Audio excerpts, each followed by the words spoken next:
Are you ready to rock? The Eclectic Media Project brings you Musically Challenged, the show where your hosts, Al and Chad, bring you music from the softer side of classical to melt your face off metal. So, throw up those horns, pour a cold one, and turn it up to 11. It's time to see if you too are musically challenged. Welcome to Musically Challenged. I'm your host, Chad Knight, and with me today, as always, is Al Seeger. Now, we have a local band that was interview for you out there, but before we get to that, I have to apologize to you all for our 2-month hiatus. Life gets in the way, but we're back and we're ready to rock. Yeah, that's right. Between work, vacations, everyday BS, we just haven't had a chance to really record a podcast, but we are back, and we are going to be speaking with a band that I was part of back in the day. That's right, I'm not just a pretty face.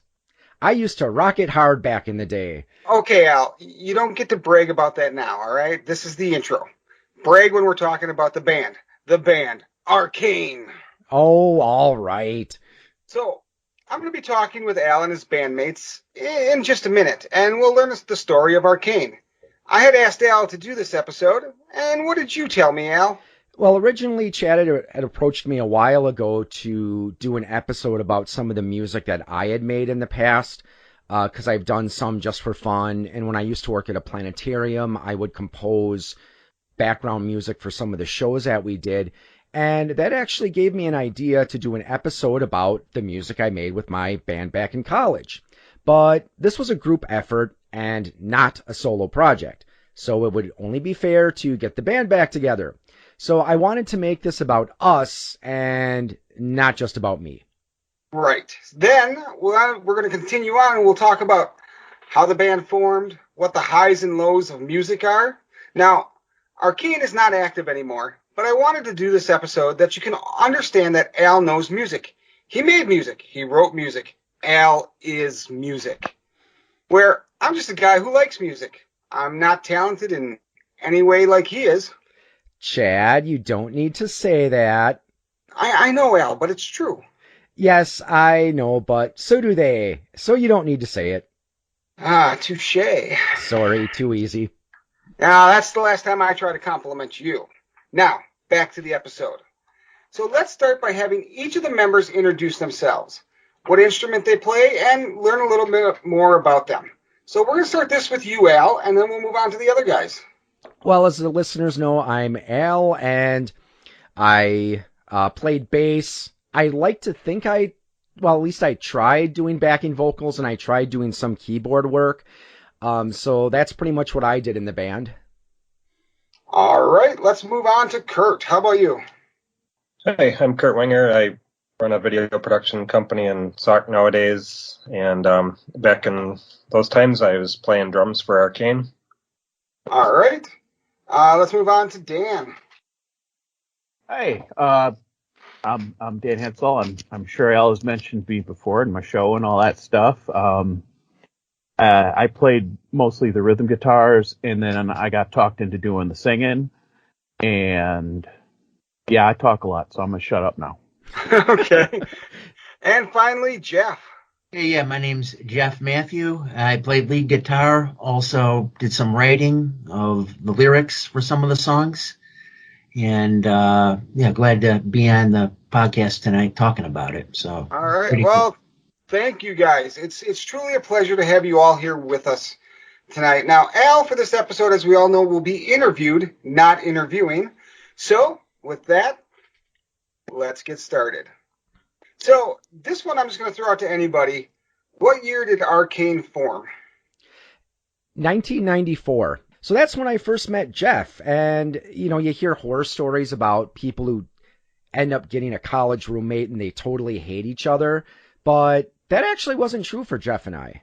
The whole forming of it happened when Al's sister, Debbie, was doing a recording project, and she wanted to record a band. She was looking for bands to record at the time. And at this time, I had been looking to form a band. I had tried to do that a little bit in high school. Didn't quite work out. Just some jam sessions, so to speak, and that was about it. I got into like playing guitar around 1991. 1991, especially the fall of 91, was a pretty good year for music. It was almost like a year out of the 70s, kind of. All these cool albums were coming out at that particular time. So that's really what got me into, wanting to play guitar and music. And, when you're playing guitar, you're kind of thinking, yeah, maybe I would like to record. Then I heard Debbie talk about, wanting to record some people or looking for bands to record. So I kind of jumped on that, and immediately we wrote the first song, which was called Abandon, that we later abandoned, part of the pun. But No. Don't pardon puns. Intend them. All right. But then we had written that, and a couple other songs. We did another one. It was called Witch Hunter, which we did get rid of, but we kept some of the riffs from the song. And then there was something else I had written that was kind of more punk influenced. We did actually try recording on like a boombox in our dorm room with me trying to sing and Jeff playing the guitar without the amp. So, yeah, Abandoned was a song about mental illness, and then Witch Hunter was, well, about the Salem witch hunt. And I still have the lyrics for those songs floating around. So, yeah, unfortunately, those two songs, we never really went much further. But as Jeff said, a lot of the music for Witch Hunter eventually ended up becoming Astral Plane. Okay, so the base of the band were Al and Jeff. So, Dan, where'd you come in? Well, I graduated high school a year after these two guys. I went to high school with Al. So I've known him since 1990, something like that. A very, very, very long time. And I ended up also becoming good friends with Jeff. And I think there was at one point where you and I sat down to write something that turned out to be god awful, so it didn't go anywhere. Yes, it was called Six Paces Away. Which is kind of, I guess, I don't know. We were kind of writing it almost in like a Maiden style. I kind of meant it to be a little more almost like Pantera-y at the time, but yeah. It's still a kind of a cool name, just didn't pan out at all. Yeah, I remember the chorus was something like, and that's why I'll stay 6 paces away. I kind of thought like that sounded like a cool chorus for kind of a heavy song. Now it kind of sounds like a stalker. Well, if you go back and listen to anything from the Police, it all sounds like they're stalkers. This is true. And how about you, Kurt? How'd you come into the mix? I'm not sure how we got talking about it. I had my drums down in the piano room, probably starting the fall of '96. So I think they lived right above that. So that somehow we got talking about it. I remember Dan telling me that the sound for Arcane would make Slayer cry, and I'm like, wow, that's pretty intriguing. Liar. I remember. That's a high bar. So, but yeah. However it started, it was fun to be able to jam, play metal down in the piano room. I think it was good. I had my drums there anyway, then I had a band, so it was pretty sweet. All right, so what was the concept for Arcane? Were you guys looking to be metal? Were you looking to be heavy metal, hard rock? What was the overall plan when you started coming together? Yeah, it was to be metal, and you got to understand this was at a time in the 90s when metal was kind of a dirty word, to some degree. I mean, that since ended, but at this point it kind of was, and we kind of wanted to do a metal band. Initially I kind of wanted it to be more thrash and heavy. My musical interests were kind of shifting a little bit while I was in college, where I was getting more into like the new wave of British heavy metal. And as that happened, I kind of I was hoping we'd go like in that direction of like those bands, that kind of new wave of British metal style, maybe some of the first wave of British metal as well. So kind of like that. That's how I kind of remember it. Okay. Anybody else have dissenting ideas? No, except we were listening to way too much Manowar too. Al still listens to way too much Manowar, so it's all right. Yeah, because, I mean, the thing with metal, it's like, it's become such a diverse genre where, yeah, there's just so many different types. So, I mean, I think we're just pretty much just kind of your basic, yeah, heavy metal type band where, or at least that's what I think we were trying to be. So I don't know, Kurt, what did you think? If you had to classify the sound that we were developing back then, how would you have summed it up? I guess I hear a little bit of like Iron Maiden sound in there. I know I think I was probably pulling a little more Metallica, influence into what I was doing.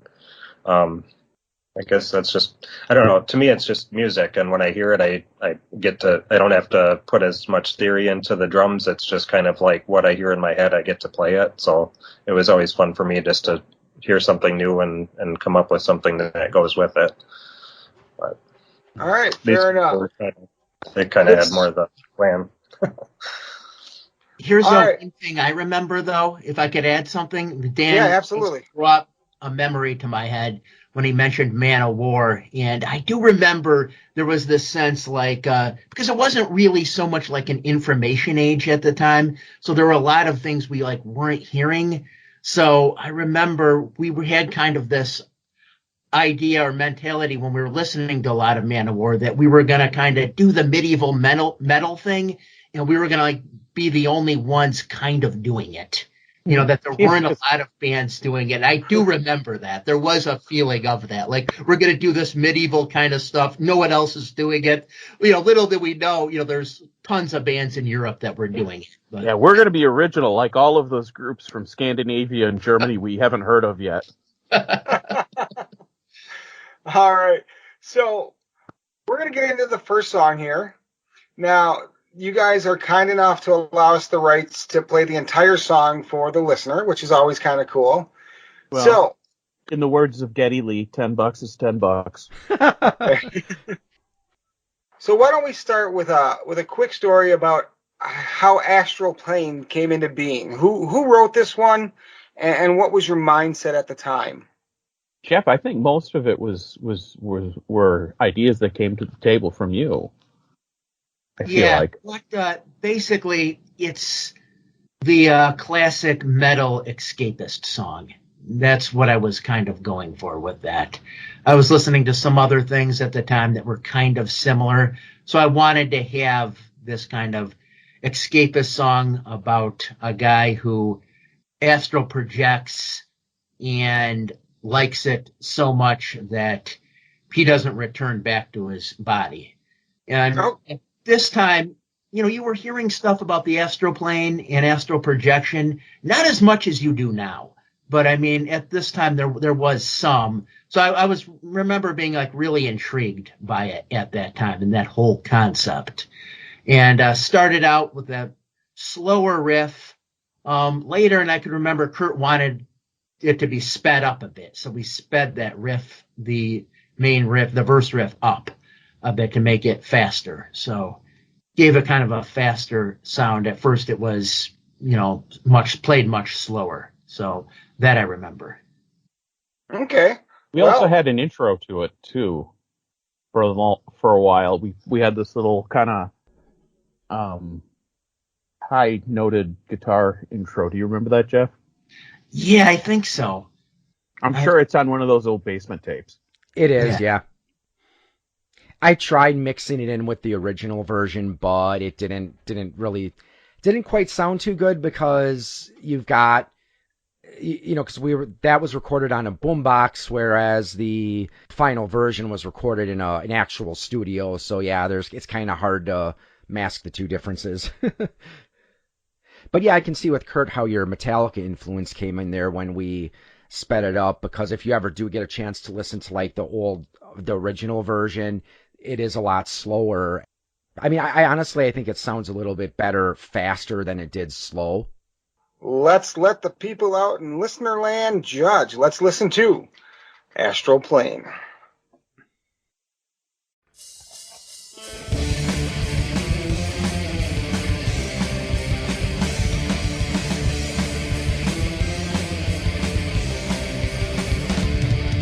In my dreams I see a place where I can be free. In my dreams I rule my life, no one but me. Somewhere lost through time and space, I will find a way. I will leave this world behind, such a place I cannot stay. I soar through the vastness of the universe to find my new world and to be the first. In my dreams I hear a voice assuring me that I have no choice. Fly away to the astral plane, away to the astral plane, away to the astral plane, away to the astral plane. Fly above burning mountain tops, soon I shall be there, towards two shining riverbeds surrounded by the glare. Suffering, it is unknown in my world which I've been shown. Come with me, I'll take you there, the world over which I have flown. I soar through the vastness of the universe to find my new world and to be the first. In my dreams I hear a voice assuring me that I have no choice. Fly away to the astral plane, away to the astral plane, away to the astral plane, away to the astral plane.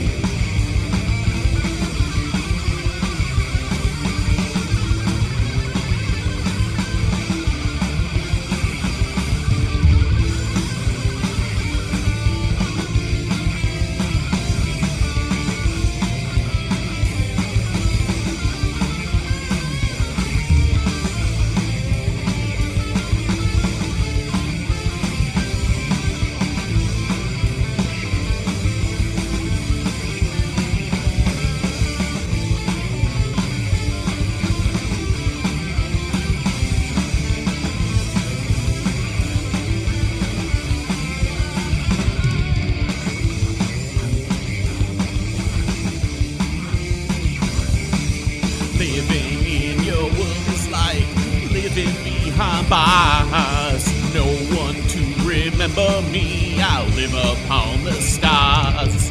Remembering days long ago and things that used to be. But I threw it all away so I can be free.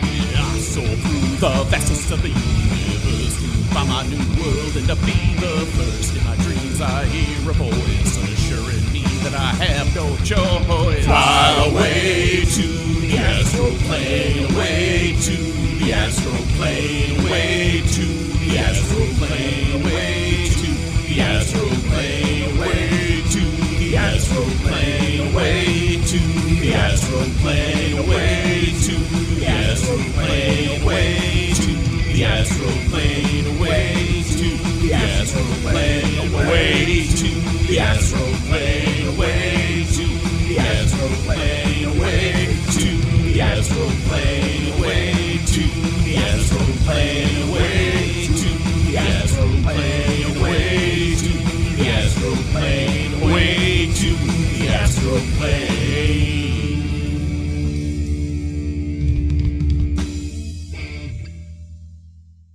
You know, this was a pretty good song. I enjoyed this song. Now, I'll be completely upfront with you guys. I'm not a big metal guy. I'm more of a hard rock, 70s classic rock, that kind of stuff. But I did enjoy this one. I liked the guitar to it. I liked just about everything on this one. But now let's get back into questions for the band. We're going to start with Kurt on this one. What were your influences within the metal genre at the time that Arcane was around? Yeah, definitely Metallica was a band I listened to a lot in high school and prepared me, I guess, for being in this band. Other bands that were Megadeth. I listened to like some Skid Row and, you know, I guess before I got into metal, it was like Van Halen and Slaughter. So it was kind of a progression into the heavier stuff over time. Jeff, how about you?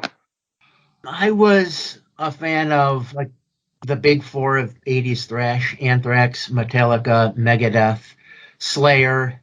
I was also a fan of Manowar. I had gotten into that when I was in high school.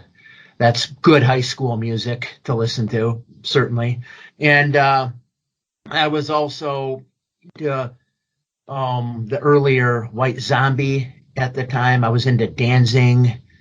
Then, like I said, I had gotten into the new wave of British heavy metal as well. I was also a big Black Sabbath fan too. Okay. All right. I'm also a big Sabbath fan, and Al and I are going to be doing an episode on Black Sabbath in the not too distant future, so that should be fun. All right, Dan, how about you? What were your influences within the metal genre? At that time, I was really big into Black Sabbath as well. I was really exploring the 80s and 90s Sabbath at the time. Testament, Judas Priest, always been a big fan of the Zeppelin. And there were a lot of like hard rock stuff too that I really was always big on, and even at that point. Kiss was always in there. AC/DC, Van Halen. There were a few others. I was big into Aerosmith at the time. I started listening to the Stones around then, but I didn't kind of really get into them until maybe 10, 15 years later, ironically. Kind of an all-around heavy metal, hard rock music snob, almost on a douchey level. I realize now that I missed out on a lot of stuff, and I regret it. It's really sad when I sit there and I go, oh, yeah, I like the Ramones. When did you start listening to them? Not that long ago. I would have if I would have not been such a prick. And Al, even though I know the answer to this, what was your influences in metal? At that time, I was listening to a lot of Manowar. Halloween was another one of my favorite groups. Also, the older Fates Warning. I love their first three albums, the John Arch era. Also, I don't remember if I had quite gotten into Therian at this time. I may not have been introduced to it quite yet, but that was another band that I would really like. But I'd have to say my major influences were Halloween, Iron Maiden, Fates Warning, and then I listened to a lot of other metal stuff, like occasionally like some Anthrax or Testament. Those were probably my big ones. Okay. Now, we're going to step outside the box here a little bit. And what are some of each of you's personal, like, musical influences outside of metal, outside of heavy metal or heavy rock? And we'll start with Jeff with this one. What's that band? What's that band you're going to be like, they influenced me, and everybody's going to go, what? Maybe, I don't know, some classical music I'll listen to, some Baroque stuff. It would be that.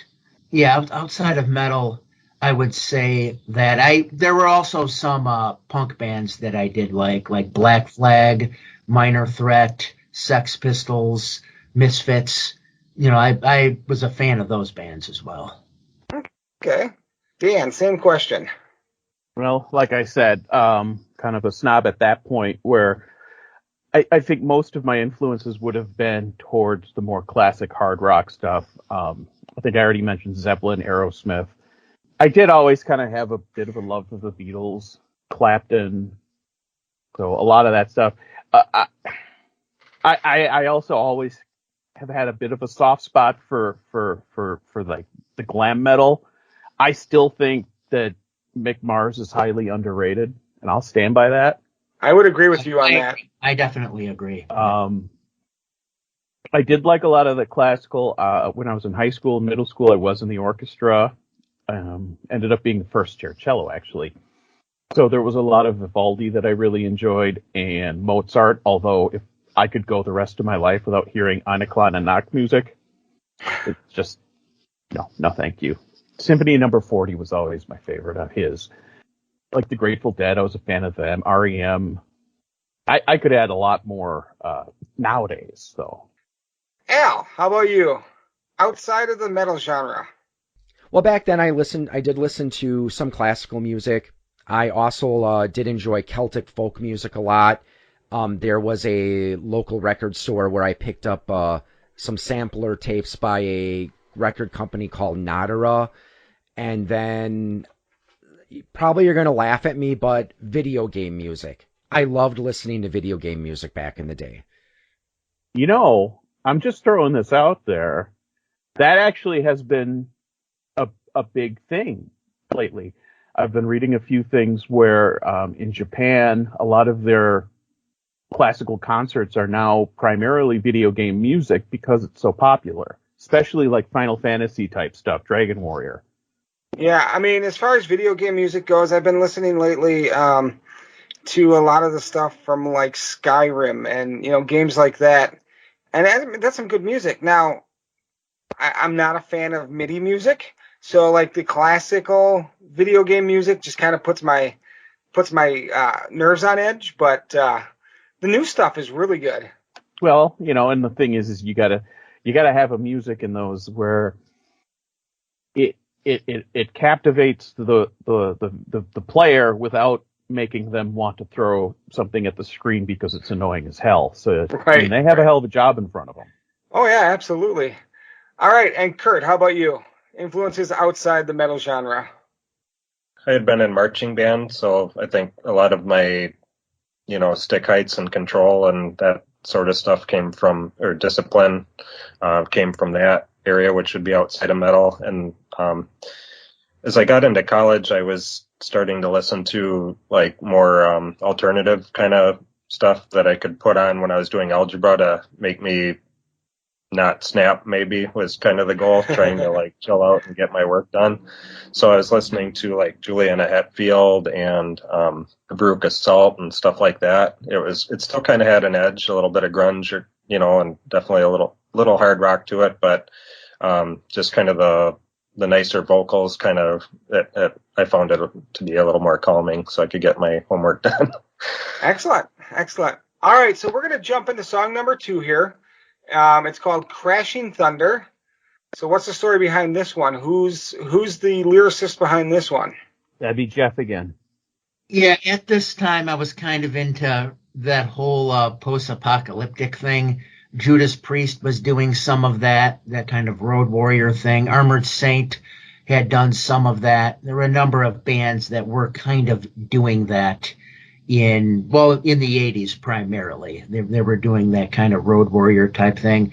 I was watching some anime that had like post-apocalyptic themes. So I was into that. I was into that whole thing at that time, the Mad Max sort of thing and the road warrior and all that. I was a big fan of that stuff. So I thought, I'll write a song about a guy who kind of a revenge type thing where his girlfriend is killed and he's, out for revenge, essentially. An interesting side note on that is not too long ago, I saw a movie called not Crashing Thunder, but Rolling Thunder. And it has a plot very similar to this song, which is kind of interesting. I had no idea until I saw the movie Rolling Thunder. The thing is when I first kind of read through the lyrics and stuff, the character you wrote about always reminded me a little bit of Roland the Gunslinger from the Stephen King's Dark Tower series. I don't know why, but it always did. All right. Well, let's go ahead and take a listen to Crashing Thunder.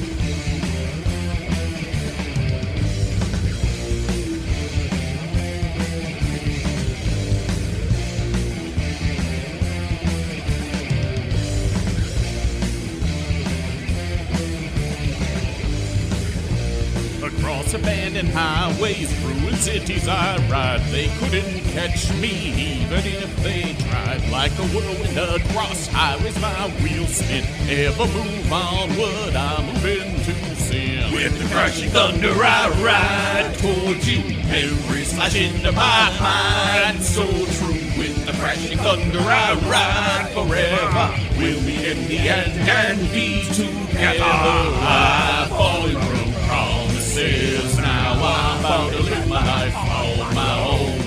I've fallen from promises.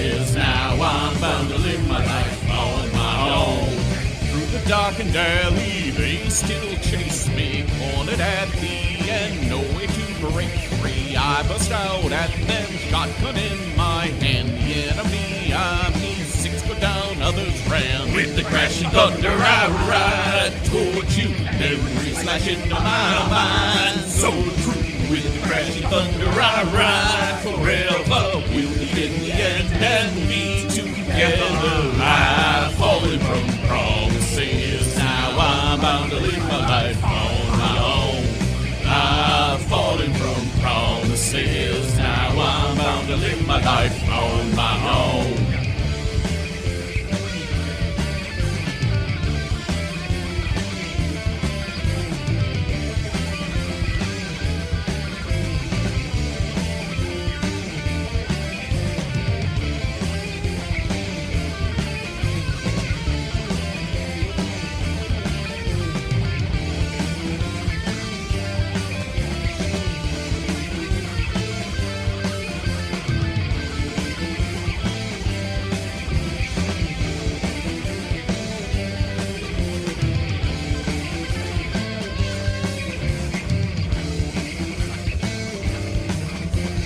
In a darkened city, on a roof we meet, begging for mercy, soon fall in defeat. Up upon my bike, to the waist I go.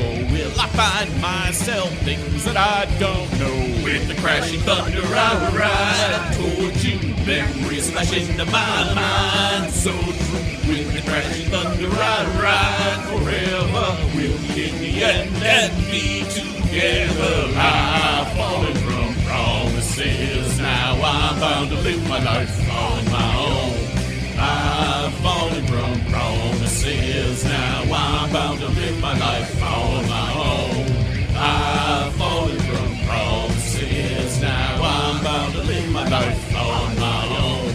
I've fallen from promises, now I'm bound to live my life on my own. I've fallen from promises, now I'm bound to live my life on my own. I've fallen from promises, now I'm bound to live my life on my own. All alone walks through fire. You know, this song, I enjoyed this song as well. And I would have never put 2 and 2 together, Dan, but when you said that about Roland from the Stephen King series, I would agree with you. It does have that feel to it, especially the early books. So, yeah, I really enjoyed this song as well. You know, it's one of those things where this always happens to me. I'll say, I'm not into this type of music. And then somebody will give me like 10 songs and I'll be like, well, I like 8 of them. And they're like, well, that's this type of music, you know. But anyway, let's move on here. So now we're gonna go a little bit further into talking about music and things like that. So Dan, starting with you on this one, what are you listening to now? What's in your CD player? What's on your iPod? What are you listening to now? Wow. You know what? Like I had mentioned, I'm playing a little bit of catch up from some of that kind of self-important teenage douchiness of my style is the only way to go. So I've been picking up a lot of stuff that I missed at the time. It's kind of funny, when I started college, I was going to make that statement, and I sold all of my Pearl Jam and Green Day and Nirvana CDs. I have them again, not the same ones, obviously, because couldn't track those down. But it's like I have them again. I have much more of an appreciation for that scene now. I think personally, I didn't give it a fair shake. This will surprise the hell out of Al. I mean, like, the more I know about like Kurt Cobain and kind of what he went through in life, the more I really have a lot of sympathy for him and really kind of get where he's going and maybe why he wrote what he wrote.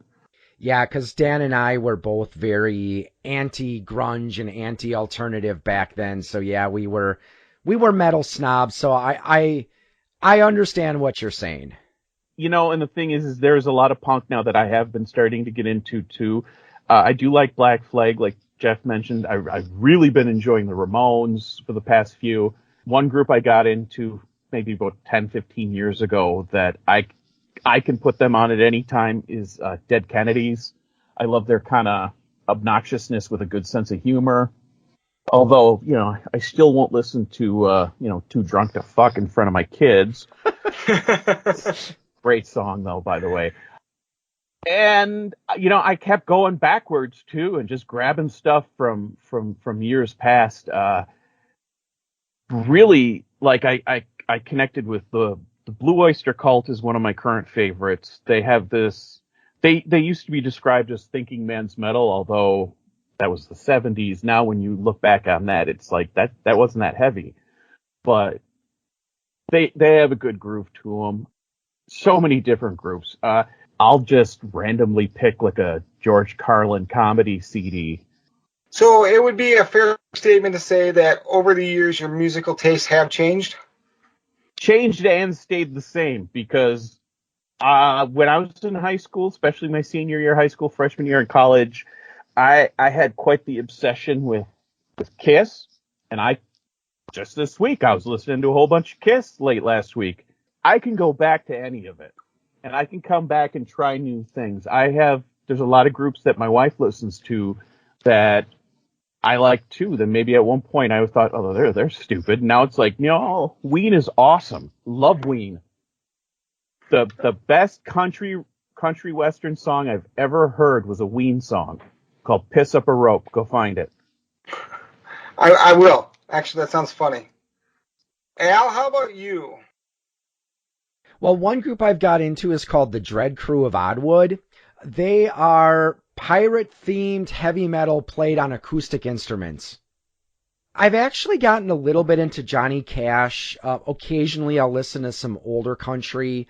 But yeah, I have tried to diversify my listening taste beyond metal. I actually did start listening to some of the groups that we talked about when we did that Viking music episode. But yeah, I still have to say most of the time I'm listening to either video game soundtracks or a lot of the standard metal groups I listened to back in the day. Okay, so some change, but still in that same rut, or not rut, but that same headspace as you were back then. Yeah, the more I change, the more I stay the same. Fair enough. All right, Kurt, how about you? These days, my main go-to is a Pandora channel I set up with Hailstorm to start, Nice. and Pretty Reckless is on there a lot. They're pretty good. Stuff.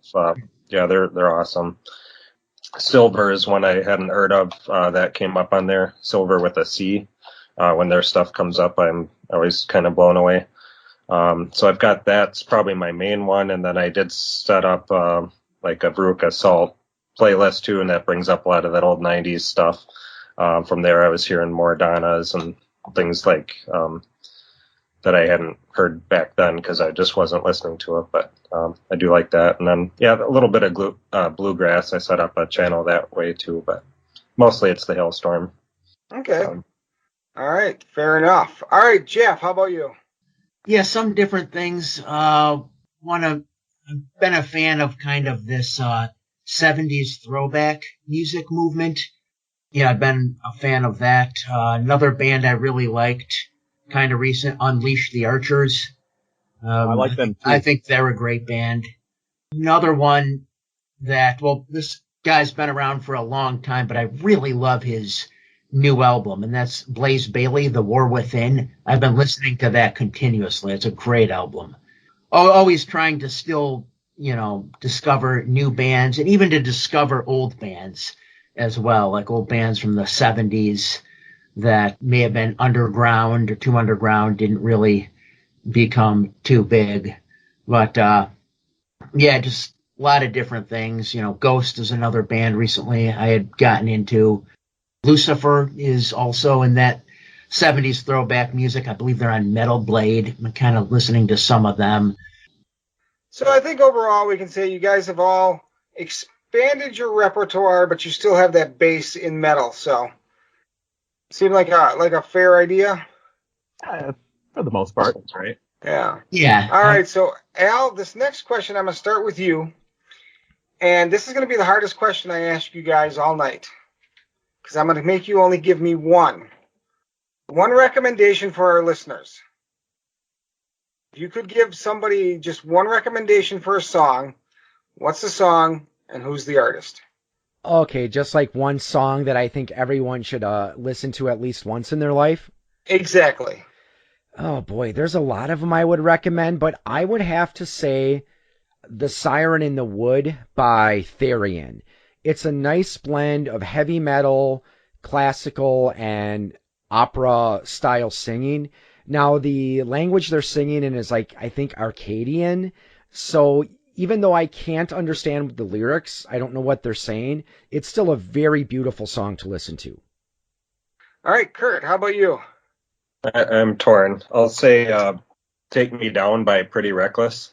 Several on Hailstorm too, but I couldn't narrow it down. And I remember the Pretty Reckless one when I've heard that. I watched the music video and showed my daughter, and she was like, man, it's just a good song. Okay, fair enough. Jeff, how about you? Black Sabbath, Heaven and Hell. Okay.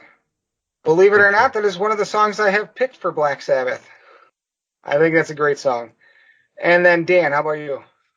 Okay, so here's the deal. If somebody put a gun to my head and asked me this question, they would probably shoot me in frustration because it'd be 3 hours later and I still wouldn't know. My answer would literally change by the minute. Okay, so what is it this minute? So I would go with something that's awesome and at the same time really hard to find. The original version, not the one from the soundtrack to Airheads, the original version of Motorhead's Born to Raise Hell. Amazingly underrated track, just so much fun. Okay.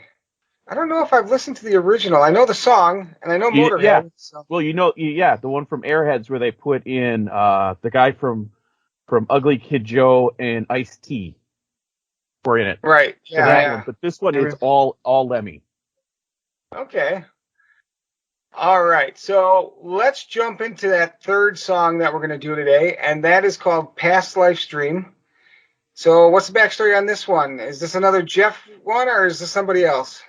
I feel like originally, like some of the guitar parts came in with Jeff, but then the three of us kind of came up with everything around it. But the lyrics, those are all Al.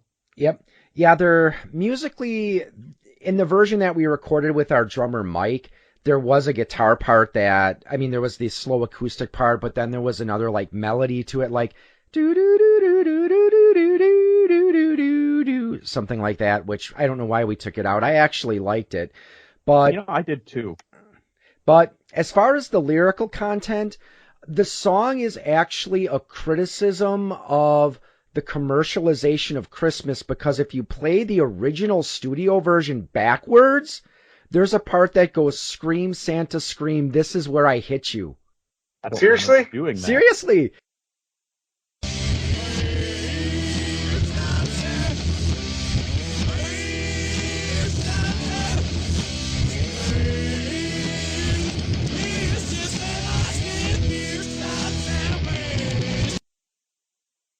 Just for fun, one day I put it in Audacity and put it backwards, and there was some crazy stuff in there, like "Scream, Wow. Santa, scream."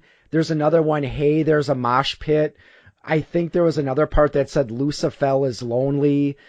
So yeah, it is interesting how sometimes you play stuff backwards, your mind plays tricks. But no, seriously though, there's actually a lot of religious and mythological imagery in the lyrics, so I could easily do an entire episode just explaining the meaning behind the lyrics.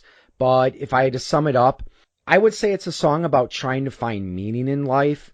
The narrator of the song is going through a turbulent time, and they try meditating, where they have this vision of like all these heroic deeds and, mythological symbols, like for example, there's a line that goes, "From a mountain a god throws thunder," which could refer to like Zeus on Mount Olympus or any storm god from mythology. There's another verse that goes, "A vile dragon is torn asunder," which originally the intent was to refer to Tiamat from the Babylonian creation myth, Enuma Elish. There's another verse, "And every morning an eagle flies." He tries to find people free of hate and greed, people of pure mind, which refers to a Native American legend about eagles. So, like I said, there's a lot of religious and mythological imagery in there, and unfortunately, at the end of the song, our narrator isn't really any closer to finding the truth he's looking after. Yeah, when I first read it and sang it, that's kind of how I took it. This is somebody with an existential crisis who is not finding the answers he is looking for. Well, I gotta say, we'll take a listen to this, and then I'll let you know what I thought of this one. So let's take a listen to Past Life's Dream.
Sitting in my moonlit quarters, a candle gleams bright, far beyond chaotic borders. I dream on this night of a peace that I can't find. My life's just one fight against the demons of my mind. No sleep on this night. Pain and silence all consuming under night's dark dome. And once again I'm left assuming, why does my life hurt so?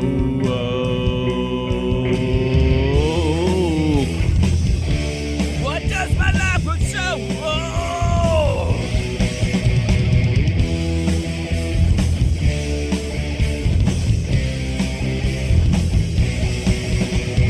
I dream of enchanted forests. I dream of windswept plains. Heroic deeds glorified in chorus. Anything to ease this. Past lives dream things on SAC. Past lives dream caught in an endless scream. Past lives dream the candle no longer gleam.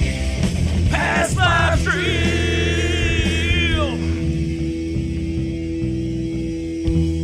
I see heroes do their deeds, legends of the land, a light of hope in reveries, a swordsman losing his hand, a vile dragon torn asunder, 12 hard laborers from a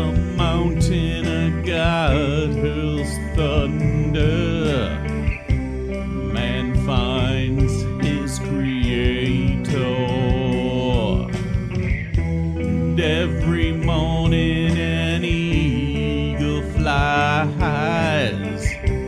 He tries to fight people free of hate and lies. People of pure mind.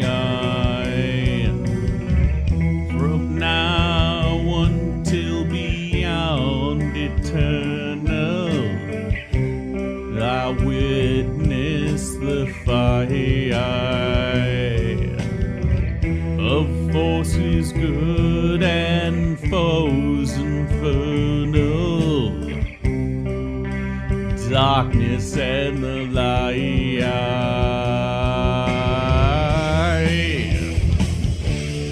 Darkness and the light.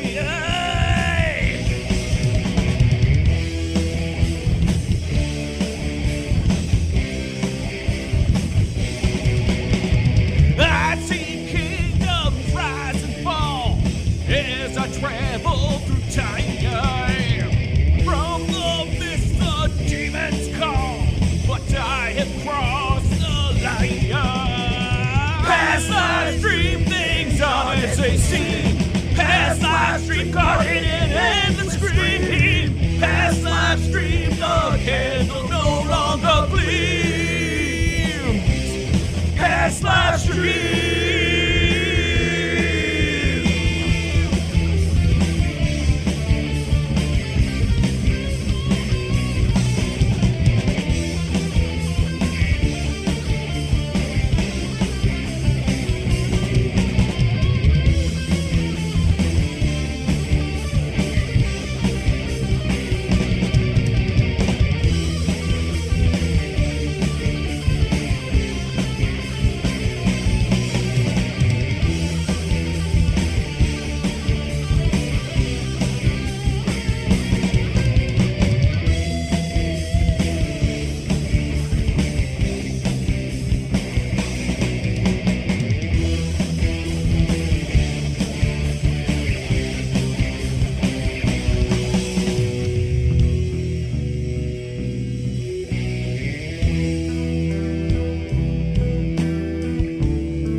Again, I'm in my quarters. The city lights gleam cold,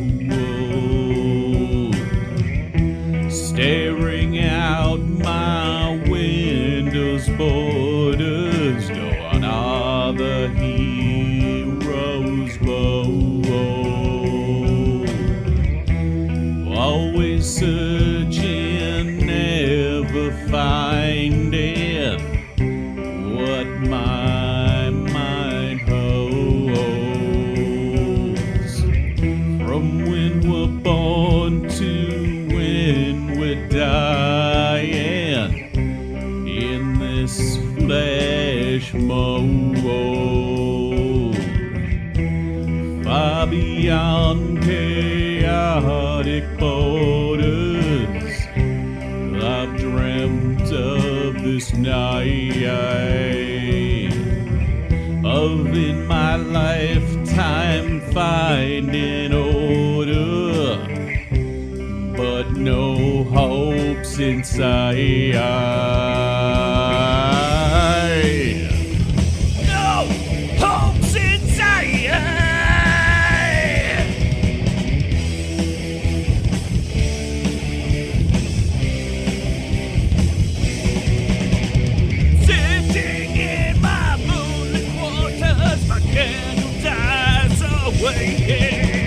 Trapped within chaotic borders to the flesh. I must pass live stream things on as they seem. Pass live stream caught in an endless stream. Pass live stream the candle no longer gleams. Pass live stream. Pass live stream. Past live stream, past live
Okay, Al, you know you're my friend. You know I love you. I did not like this song. It's That's probably okay. my fault, man. No, I don't think it is. Nasty frog in my throat that has never gone away. There was, I mean, knowing where this music came from, there were some issues with the recording of it and everything like that, but I don't think that's what it was. There was just something about the song I didn't like. I mean, when I sat and read the lyrics by themselves, because Al was nice enough to give me the lyrics to all 4 songs, I thought they were great lyrics. But for some reason, there was just something about the song that, and it's not like I hate the song. It's just, it's of the 4 you guys gave me, this is the one I probably like the least. But, there's got to be one of those on the list, right? Yeah. But yeah, this song did go through some changes because, like I said, there used to be that other guitar part. The original studio version, there was a different keyboard intro. The original version, it sounded like it was on a cheap keyboard. And then earlier this year it was done on a cheap keyboard, that's why. Then earlier this year I made the new intro with like the choir sound and the organ sound. I've tried experimenting with putting strings in the background, but not sure if that's going to stay or not. Fun to just play with them like that, yeah. Yeah. All right. So the next question I ask kind of tongue-in-cheek because it's something I give Al a hard time about all the time, but what would it take for Arcane to make a comeback? Well, I hope we're going to make a comeback because I have a gig lined up for us. We're actually going to be opening for Iron Maiden on their 2022 World Tour. Did I forget to tell you guys that? Yeah, I don't have enough time to ask off for work. No, I was just chuckling a little bit because my first thought was, shouldn't we have come before we come back? And to be honest, with the exception of I think me and Al, who live relatively close to each other, I mean, we're all pretty spread out now. It'd be very difficult unless it was just purely, studio recording things and just for fun. Plus, I mean, we all have jobs and lives now. I mean, that'd be tough. It'd be fun, but it'd be tough. Right. And like I said, it was just kind of tongue-in-cheek because I always give Al a hard time about that. But so what did you guys like? What did you like about and what did you not like about working in a band? So let's start with Kurt on this one. Bands are extremely difficult. I think it's kind of like has the dynamics of a relationship or a marriage, but maybe 4 ways. Everybody who's there every week wants it to be the way they want it, to make it worth their time. Because it is a lot of time and effort and work. And usually, and when people don't line up that way, it's tough. I don't remember a lot of drama in Arcane. It was more, Al was a little more eager to get out there and play. Yeah. Like out front on the steps or whatever. And I remember I guess a couple more heated things were just about whether or not that was a good idea or something. But yeah, for the most part, this was a pretty mellow band where we were just, kind of practicing. And I really feel blessed that we actually, got things together, went to the studio. Because listening to that now, it's great to have that record of all the work. I know this work had been going on a lot longer than I was in the band. So to be on the tail end to get it recorded, I really feel blessed about that. But it's, to be in a band, it has to be because it's fun. Yeah. To think you're going to make a lot of money or any of that, it's like, it's kind of a long shot where that doesn't always happen. It has to be fun every time you play. That's my thoughts on that. Keith Morris of the band Circle Jerks said one time, to quote him, he said, if you're in a band and you're not having fun, you better be making a lot of money. So I remember hearing, I always kind of thought of that quote before. But it was fun. Like Kurt said, I agree. Bands can be very difficult. Even though, you're fans of kind of the same music, everyone does kind of have creative ideas and different visions for, what they want. Sometimes I would struggle with a few things, maybe the more mathematical aspect of it from time to time. Maybe I forget a riff here or there. I remember there was a little bit of that. But yeah, as a whole, it was fun. But It was a lot of fun. I love the creation. I felt like at the time, and maybe this is a little kind of over the top, but at the time I felt like, we're really doing our part to keep our style of music afloat, even if it's just a small thing. We're doing something, and that's important. And a big part of being in the band was a lot of the stuff that you don't hear, the in-between stuff where we're joking around and talking about other stuff, and just the camaraderie. That was a big part of it. The part I liked the least was, it was mentioned before, everybody's got an ego. Everybody kind of sees what they have as a baby, or, that's their baby. I can look back now and I can be like, wow, with this thing and this thing and this thing, I can look back at it and go, that was kind of a real prick move I just pulled there. So there's a lot of stuff that I look back on now and I'm not proud of it. Just kind of my attitude problem. Maybe I'm seeing it in a different light than other people. I don't know. I'll never know, because we're so far into the future that, but that's just kind of part of it. But none of that takes back from the fact that I can still listen to these songs and have really good memories of just playing and having a good time. And that's what it's about. Mm-hmm. Oh, yeah. Yeah, there was that thing, too, that, we were very young at the time, too. And was that as well. Yeah. Yeah. When you're that young, you are very flexible enough to get your head up your own ass. At least I was. All right, Al, how about you? Good things, bad things. Well, the good things, I definitely enjoyed the creativity aspect. I loved writing the lyrics and trying to come up with new riffs. I enjoyed practicing. That was always a lot of fun. The camaraderie. Going into the studio was an experience that I really enjoyed. So yeah, I am glad that, and I think Kurt was actually the one that really was, you wanted us to really get in the studio. So, I definitely thank you for pushing us in that direction, so we weren't just constantly recording on a shitty boombox in the basement of the residence hall. Really, the bad things, and again, I'm going to second what Kurt said. Yeah, being in a band is like being in a marriage where you got to learn to compromise, but sometimes things do turn out for the best when you accept that criticism.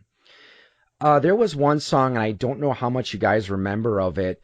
There was a song I wrote called Finn McCool. It was about an Irish folk hero, and the original version that we recorded with Mike was quite a bit different than the instrumental version we recorded with Kurt, because I think you actually made some good points about how, rearranging the music and actually putting a part where we can do a chorus. So that's one of those songs that I think it was better.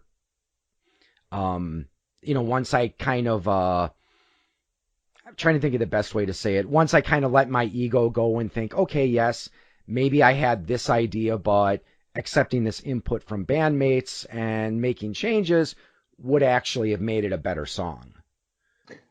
I want to say, though, for the record, that one of the things I said about that there was one riff that I remember thinking, this sounds way too much like this Steve Miller song I heard. So we started calling it after the Steve Miller song. We'd be like, that's the Run Like a River riff. Well, here's the thing. And I wanted to put this on record because I want to own it. I recently went out of my way to listen to that particular Steve Miller song. And when I was done, I was like, I don't know where I came up with that. No, it didn't sound that much like it. Nice going, stupid. And I'm serious. I contacted Al and I said, for the record, I was dead ass wrong. Yep. So one more question before we get into that final song is, and we'll start with you, Jeff. Is anybody working on music now? Or did anybody do music, try to go after music in another band after Arcane? Around 2000, I had auditioned for some local bands, but nothing really came of that. I do have some riffs that I had, have on a tape recorder that I've written over the years. I use kind of like a cassette tape recorder because I've heard stories of Kirk Hammett losing his phone and then he lost 250 riffs. So I use I don't put it on my phone. I put it on like a cassette recorder. And yeah, I have maybe a small collection of riffs that I've had over the years. All right, Dan, how about you?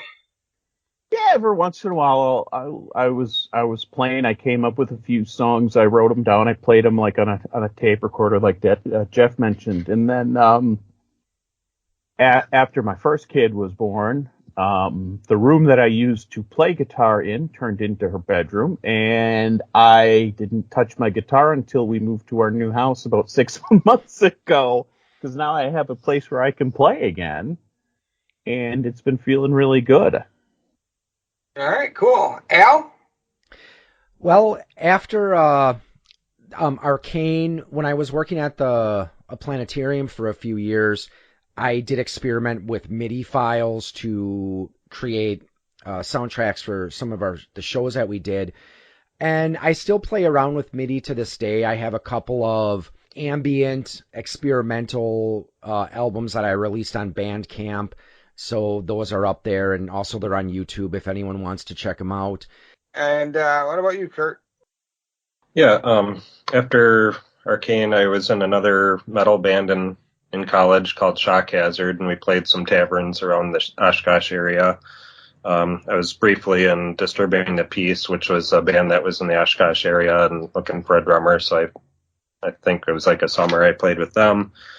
Back here in Sauk Prairie, I was in a band called Pump 9 for about 3 years, and we kind of played around. We would do 4-hour shows of covers, including, some classic rock up, mostly like 90s and newer, but a little bit of classic rock as well. We also had a 45-minute original set, and we took some of that to the studio and got probably about 4 of those songs done. Cause for Alarm was another like kind of cover band that I was in that was more like classic rock stuff. Pretty easy. The band I was most proud of is Northern Trendkill. It was a all Pantera cover band, and it wasn't like the other cover bands I was in. I'd get the sense of it and then just do it my own way, kind of usually heavy it up a bit.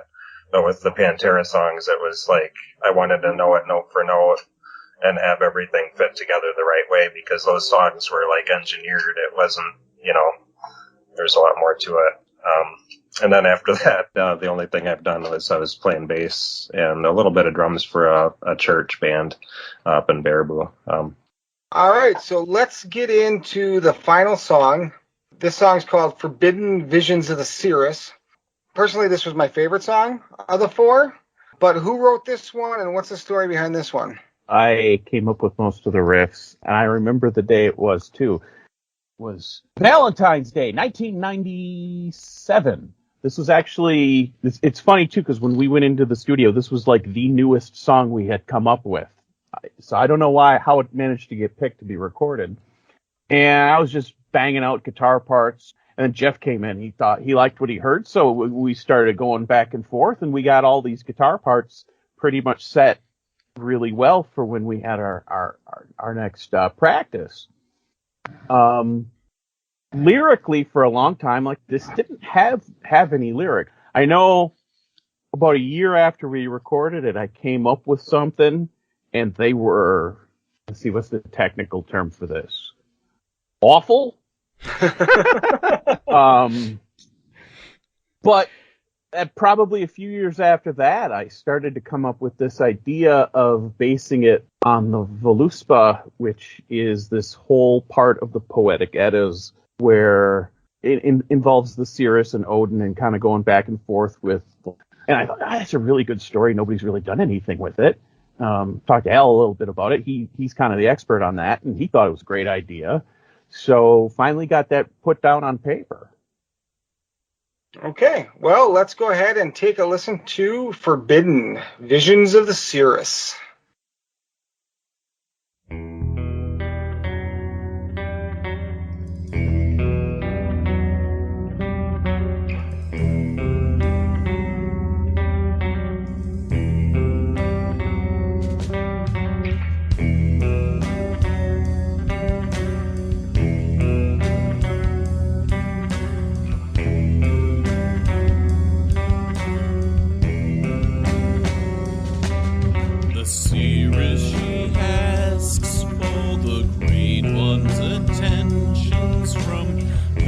sons of Heimdall and those who are less. The All-Father asks for the tales of creation, the history of men and gods I do possess.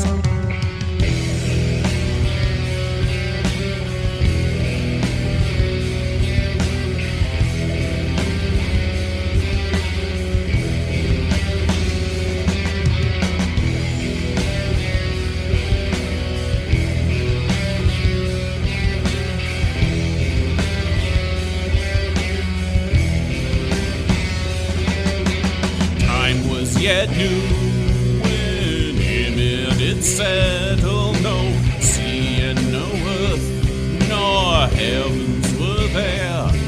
The Aesir arrived, building pools and the temples, the orcs and men birthed as the world tree stood fair. The Aesir birthed war in battle with Vanir, the death was horrific on the bloody plain. The giant rebuilds for the sun and for Freya, but hopes then were broken and the giant was slain. The Seeress, she knows of the past and the future, that which is past and that which will come. So show me your memories and tell me your visions and forbidden secrets of what has been done. With glory from Odin, the Seeress reward, and payment for knowledge of future events. The Valkyries assemble to ride to the Aesir, and Odin's son Balder, his lifeblood is spent. Brothers will fight as Heimdall's horn blows. Yggdrasil shudders and giant land groans. Three roosters will signal the ending's beginning. No summer will come to melt the harsh winter snow. The Seeress, she knows of the past and the future, that which is past and that which will come. So show me your memories and tell me your visions and forbidden secrets of what has been done.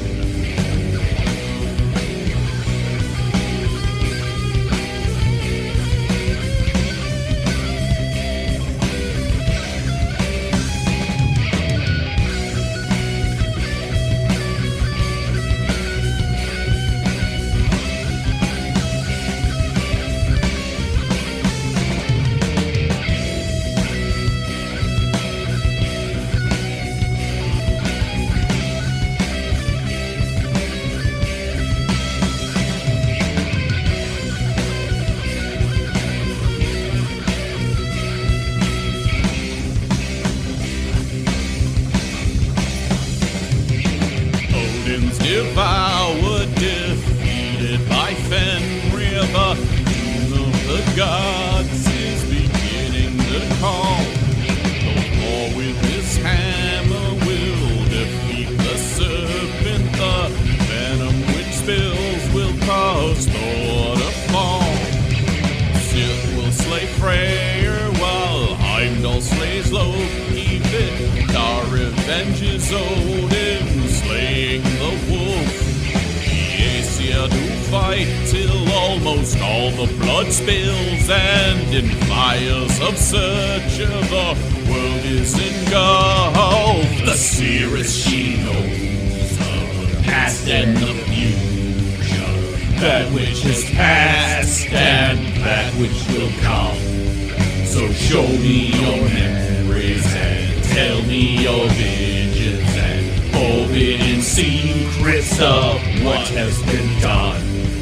The Seeress, she knows of the past and the future, that which is past and that which will come. So show me your memories and tell me your visions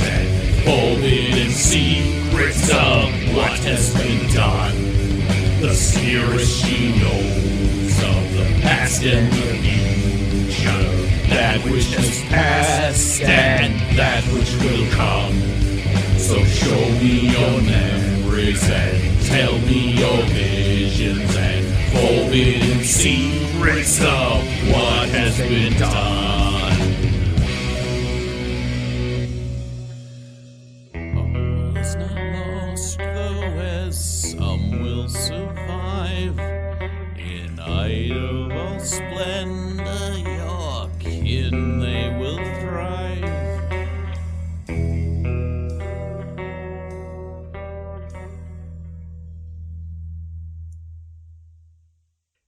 So that song was basically, like 24 years in the making? So, like I said, this is by far and away my favorite song of the four that you guys let us use here tonight. So, The hardest part for that one for me was because Al was like, you got to record those vocals, you got to put that in there, and I agreed. But the hard part was then I was sitting there and I'm like, how do I make this sound like it's not 20 plus years apart?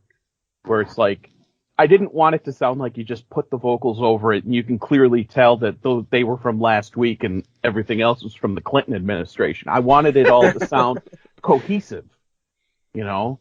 I don't know if I pulled that off. I think you did. Like I said, I really enjoyed this one. Far and away, I listened to all the songs a few times, but this one, I heard it the first time and I already knew that I really enjoyed it. So that's always a good sign for me when I'm listening to music. If you listen to it the first time and you're like, I can see that, being added into what I listen to on a regular basis. So it was that was a gloomy sounding song. I knew somebody I played it for and she said, wow, that would be like the heavy metal version of something by The Cure. I'm like, thank you. Yeah. I'm not putting on that lipstick. I can't pull off. I can't pull off that look. I don't even know if he can pull that off anymore. Could he ever pull it off? I mean, really? Oh, come on! In the '80s. All right, fair enough. I think it was the hair that always got to me with the guy from The Cure. That hair was just something else. I don't know. Well, it couldn't have been worse than some of the hairdos that Rod Stewart came out with. So. And it was no flock of seagulls either. Let me tell you. Well, anyway, thank you guys for joining me. I had a blast tonight. We're going to start here with Dan. If there is any projects you're working on right now and you want us to let our listeners know about. Al mentioned I do the podcast called Radio Free Borderlands. It looks at gaming in lately at least, it's been in more of a historical role, kind of trying to figure out what was going on behind it. That's pretty much it for now. There's so much that just keeps me busy. All right, Al, how about you? Any projects you got in the works? Well, there's one that I just recently started putting out there on the podcast channel we're on called The Lone Tree Tapes. It's it's an audio drama inspired by Lovecraftian themes and done in an analog horror inspired style. So the music is actually very integral to the story, and there's some of the stuff that we've done that appears in there, even if it's just bits and pieces. So the entire experience is supposed to be that you're listening to a set of old cassette tapes that someone found. So, certainly check it out if you're interested in that kind of thing. All right. How about you, Kurt? Anything in the works? Musically, the most I tend to do these days is maybe pull the acoustic off the wall and just tinker around a little bit. I do have a full jam room downstairs. I'd like to try to do some more recording projects someday. It's been a few years since I've done that. I do have an electronic kit, and I've helped a couple people to do some. I did a full album for a guy that did guitar lessons and had kind of a real lead style, no vocals or anything, just all guitar. Okay. But yeah, not much else. Drop Frame Productions is my video company, and it's been 20 years now. Basically working from home and getting to see all kinds of cool businesses doing different things. So it's been good. All right. And how about you, Jeff? Got into painting about 4.5 years ago now. So been working on my paintings. I do have an Etsy shop, although was kind of on a hiatus for a little bit, but I am planning on getting that up and going again. I also have a YouTube channel, which is kind of a multi-topic channel where I talk about a wide variety of things, anything from metal bands to cool places I go. I've got a video I'm going to be putting up pretty soon on the Piazza Bird of Alton, Illinois. So hopefully some people will watch that and like it. But yeah, that's what I've been doing as of late. And what's the name of your YouTube channel? Oh, it's Corm, CORM 1000. All right. All right. Well, like I said, guys, thank you very much for joining us. Thank you guys all for listening to this, and give us a little bit of feedback. Let us know if you like this kind of thing or not. And with that, thank you guys for listening, and we'll talk to you next month. You have been listening to a presentation of Eclectic Media Podcasts. Visit our website at www.eclecticmediaproject.com and check out our publishing arm at www.poigamestudio.com. Find us on Twitter, Scott at EMP_Scott,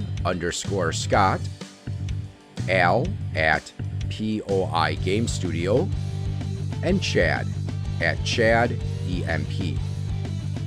You can also find Eclectic Media Project and Point of Insanity Game Studio on Facebook as well. Listen to all of our podcasts on Anchor.fm, Apple Podcasts, Pocket Casts, and Spotify. Thank you for listening, and we look forward to bringing you more entertaining and thought-provoking content.